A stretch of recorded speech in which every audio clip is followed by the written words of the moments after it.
So volleyball season started way back in September, and well, that was a long time ago. But anyways, there was no junior team.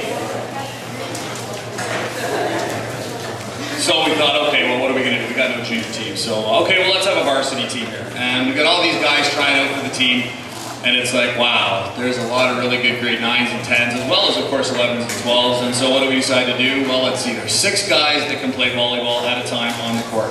So what do? We keep 17 guys on the team, which leads me to give you this advice. Never keep 17 guys on a volleyball team. No, I'm just kidding. So we would walk into a gym, and we'd walk in sort of single file, and we'd keep walking and walking and walking, and the other coach would look and go like, wow, you got a really big team. And Mr. Goals would go, thanks, Captain Obvious, we know. Anyways, we kept 17 guys, but you know what? It's, as a coach, most coaches will tell you that they'd rather coach you know, a bunch of really great guys that aren't so talented than a bunch of really talented jerks. And every so often you get a special team that comes along where they are extremely talented and they are really awesome guys. And this was one of those teams. From guy number 1 to guy number 17, they were amazing to coach. They were eager to learn.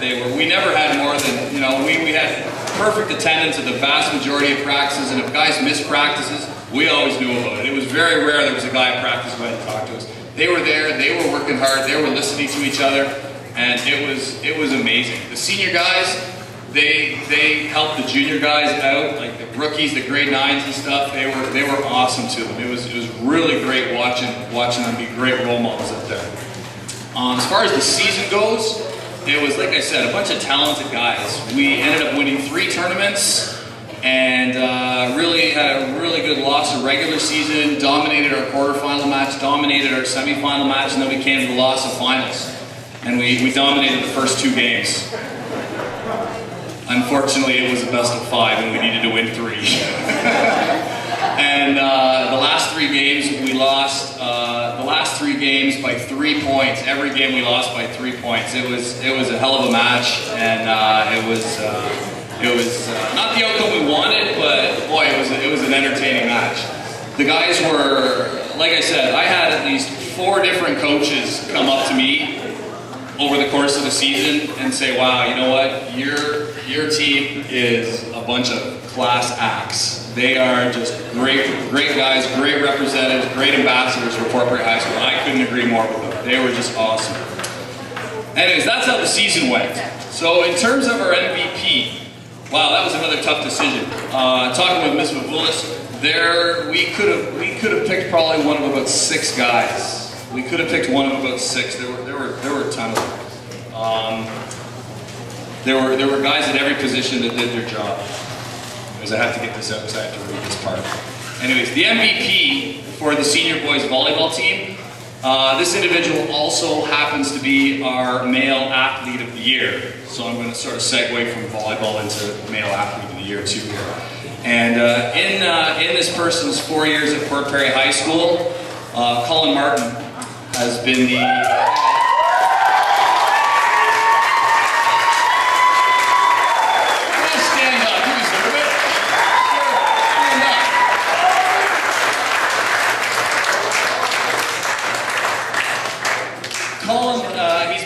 this year he's the head of the athletic council, you know, emceeing this wonderful event. He's played rugby, badminton, he's medaled at badminton, I know that this year, track and field, basketball, volleyball. Did I miss any sports there, or is that about it? Ping pong. Sorry, I didn't realize that was a school sport. My apologies for missing that one, Colin. And while Colin plays these sports, I'll tell you, he demonstrates a tremendous amount of skill, wonderful sportsmanship, outstanding leadership, and after tonight there's another gift that I know he has. It's basically cooking or making award-winning cakes. Or was that mommy? It was mommy. So he's a mommy's boy too, so even better. Even better. To be an athlete of the year, you really need a a lot of different qualities. You need athletic ability, you need a great work ethic, and a positive attitude. And Colin, well, he possesses all three of these traits, just loads of them. In grade 9, I mean, I coached in volleyball for 3 years, and in grade 9, he didn't see a lot of playing time on the court. There were a lot of excellent players in front of him, but you know what? That year, he just took on and he soaked in all kinds of things, learned all kinds of skills. When it was his turn to get on the court, he did his best on the court. I actually remember one time he was playing on the court, and I can't remember who we were playing, but he was getting kill after kill after kill. And John Gross, he looked up at me and he goes, "Wow, Colin, they're getting good." And I was like, "Yeah, he is." Anyways, and so that was grade 9, and he worked on those.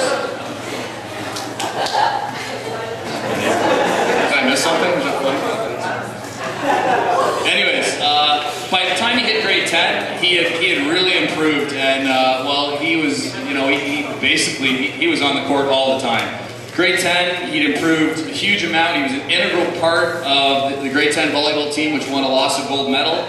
And in grade 11 and 12, he was another dominant force on the court and helped lead the team to 2 loss of silver medals during those times.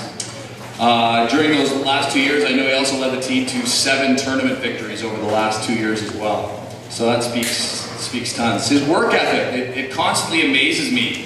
After practices this year, he would go and run stairs after practice, which told me that one of 2 things: either my practices were too soft or he's nuts. I'm not sure which, but it was one of them. He's constantly just trying to improve himself. Colin is our male athlete of the year this year, but he could also easily be our citizen of the year.